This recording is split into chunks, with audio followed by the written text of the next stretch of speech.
Hello friends, बरायबाय Bodo for YouTube channel आसा खालामो गासिबो मोजां दङ दा SCERT नि गोदान मोनसे कन्ट्रेक्चुएल जब ओंखारदों जेराव नोंथांमोना क्राइटेरिया गोरोबनाय लोगो इन्टारभिउ होनो हागोन डाइरेक्ट थांनानै सो लोगोफोर बेयाव जों नायगोन डिटेल्सखौ बेनिफ्राय SSC जिडि कन्स्टेबलनि सायाव बिग आपडेट आरो लोगोसे डेली पुलिसनि फिजिकल टेस्टनि सायावबो big update cut of the लोगोफोर जाय नोंथांमोना Bodo for YouTube चेनेलाव गोदान साबस्क्राइब खालामना लानो हागोन बेफोरबायदि साख्रिनि आपडेट नोंथांमोनाहाय मोनबाय थानो दा जोङो अफिसियेल साइडआव फैनाय लोगो बेबादि मोनखागोन बेनिफ्राय जोङो मोनसे सर्ट नटिसखौ नायगोन जेराव नोंथांमोना थांनानै जायफ्रा एलिजिबल जायो बेनि आन्डाराव नोंथांमोनाहाय वाक-इन इन्टारभिउ होनो हागोन बेनो जाबाय state council of educational research and ट्रेनिंनि आन्डाराव मोननै पोस्ट साख्रि ओंखारदों जेराव एलिजिबल जानाय लोगो टेम्परारि पोस्टआव नोंथांमोना साख्रि मोननो हागोन दा बेखायनो मोनसे सर्ट नटिसखौ जों बेयाव नायनोसै दा फार्स्टनि पोस्टआ जाबाय रिसोर्स पार्सन दङ टेक्निकेलनि बेयाव बेचलर डिग्री पास खालामनांगोन एनि स्ट्रिमनिफ्राय डिग्री पास खालामनांगोन लोगोसे डिप्ल'मा कम्पिउटाराव थानांगोन ओमफ्राय नोंथांमोनाहाय स्किल थानांगोन जेरैहाय पर्टेल रोंनाय एबा एप खालामनाय बा एप्लिकेसन खालामनाय नोंथांमोना रोंनांगोन दा बेनिफ्राय सेलारिया फार्स्टनिया 20,000 पर मान्थ एन्ड नेक्स्टआ जाबाय 15,000 पर मान्थ थ' बेनिफ्राय इन्टारभिउ डेटआ 28 नभेम्बराव थांनानै नोंथांमोना हेड अफिसाव बेनो जाबाय SCERT नि काहिलिफोराव थांनानै नोंथांमोनाहाय 11 AM निफ्राय जागायगोन वाक-इन इन्टारभिउआ बेखायनो गासैबो डकुमेन्ट्सखौ जेरेक्स कपि खालामनानै सेल्फ एटेस्ट होनानै स्टेन्डार्ड फर्मआव फिलआप खालामनानै नोंथांमोना लांनांगोन आरो 3 मान्थ्स नोंथांमोना बेवहाय मावनो मोनगोन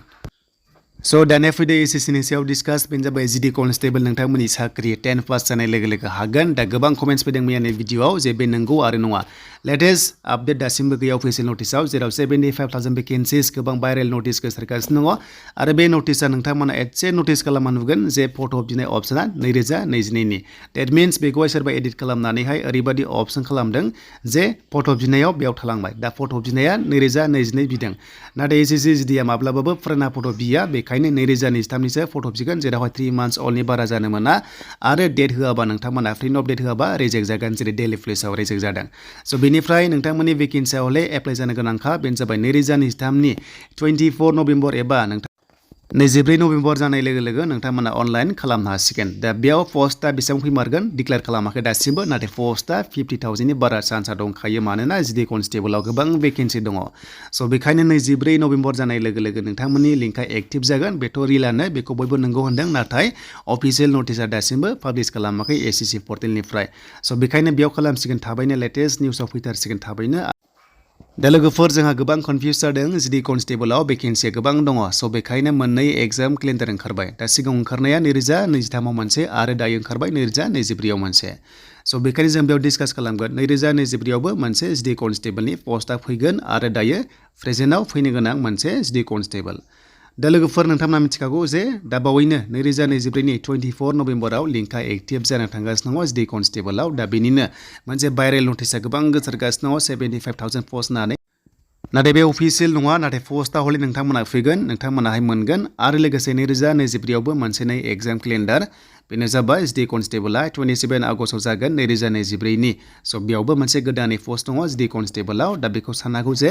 जिडि कन्स्टेबल पस्टआ 2024 आवसो फैसिगोन बे नङा स' बे मोनसे एक्सट्रा पस्टसो आरो जेराव नोंथांमोनाहाय जिडि कन्स्टेबलाव चान्सखौ मोनगोन स' बेखायनो 50,000 नि खाथियाव नोंथांमोना मोनखागोन दायो आरो लोगोसे 60,000 नि खाथियाव जोङो लानो हाथ'यो एक्सपेक्टेड हिसाबै नाथाय 75,000 फैगोना इजि नङा दा बेनोमोन नोंथांमोननि माखासे क्लेरिफिकेसन भिडिअ स' बेनिफ्राय साबसिना जाबाय डेली पुलिस अके डेली पुलिसनि एग्जाम सोलिगासिनो दङ जेराव SSC आनो एग्जामखौ कन्डाक्ट खालामदों दा जायफ्रा नोंथांमोना SSC बा ओरैबायदि जागोन बैसोआ 18 निफ्राय 28 नाथाय डेली पुलिसआव 30 सिम मोनो स' बेनिफ्राय डेली पुलिसनि एग्जामा सोलिगासिनो दङ बिनि लास्ट डेट एग्जामा जाबाय 3 डिसेम्बरसिम 3 डिसेम्बर जानाय लोगो एग्जामा जोबसिगोन 14 नभेम्बरनिफ्राय जागायदोंमोन आरो बिनि काटअफआ ओरैबायदि खम थांगोन दा गोबां सर्सआव मोननाय बादिबा गोबां स्टुडेन्टसा एबसेन्ट दङ मानोना बाथ्रा जाबाय लाइसेन्स गैयाबा बेयाव नट एलिजिबल डिसक्वालिफाइड डाइरेक्ट जागोन आरो जायफ्रा नोंथांमोनाहाय 10 डिसेम्बर जानाय लोगो रिजाल्ट मोनगोन अब्ला फिजिकल टेस्टनि थाखाय नोंथांमोनाहाय रेडि जानांगोन दा फिजिकल टेस्टआ नोंथांमोनाहाय ओरैबायदि जागोन 22 डिसेम्बरनिफ्राय फिजिकल टेस्ट बेनिफ्राय नोंथांमोननि फाइनाल रिजाल्ट होनोबा जानुवारि 20 आव नोंथांमोना बेबायदि मोनगोन दा इन्टारनेलि बेबायदि मोनसे मेसेज एबा नटिस सर्सनिफ्राय मोनगासिनो दङ स' बेखायनो डेली पुलिसाव जायफ्रा एग्जाम होदों जोबोर मोजां चान्सआ बेनो गल्डेन चान्सआ नोंथांमोना खम काटअफआवनो साख्रि मोनसिगोन स' बेखायनो ओरैबायदि बुंदों सर्सनिफ्राय 35 स्टुडेन्टस एप्लाइ खालामदों बेनिफ्राय 15 लाखनि खाथियाव एटेन्ड जागोन बायदि मानोना गोबां एबसेन्टबो दङ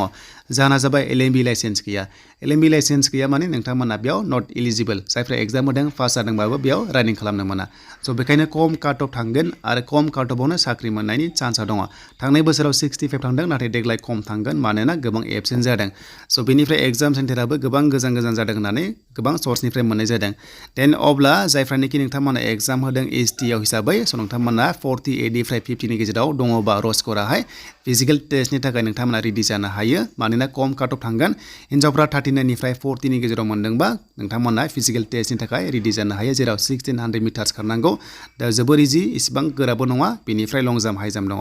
स' बेनोमोन नोंथांमोननि माखासे डिटेल्स भिडिअ आरो बे पस्टआ जाबाय 7000 नि बारा दङमोन नोंथांमोननि डेली पुलिस